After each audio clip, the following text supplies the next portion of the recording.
ख़बर ॾींदा हलूं सिजावल समेत सिंध जे ज़िलनि खे तेल ऐं गैस रॉयल्टीअ जे अरबे रुपया मिलिया आहिनि, पर तरक़ियाती कम ॾिसण में नथा अचनि। चूंडियल नुमाइंदनि डिप्टी कमिश्नरनि सां मिली मनपसंदि स्कीमूं ॾेई अवाम खे बुनियादी सहूलियतुनि खां महरूम रखियो आहे।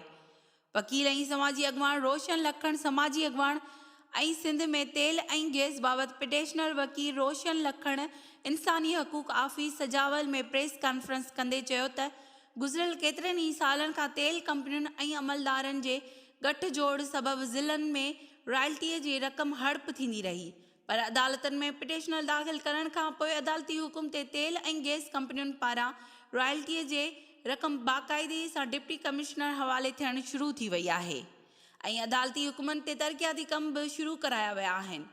रोशन लखण चयो त सजावल समेत सॼे सिंध में जाइज़ो वठण बैदि उहो मालूम थियो आहे त अवामी नुमाइंदनि वास्तेदार अमलदारनि सां मिली सियासी बुनियादनि ते मनपसंदि स्कीमूं ॾिनियूं वयूं आहिनि, जंहिंजो सिधी तरह अवाम खे को बि फ़ाइदो न आहे।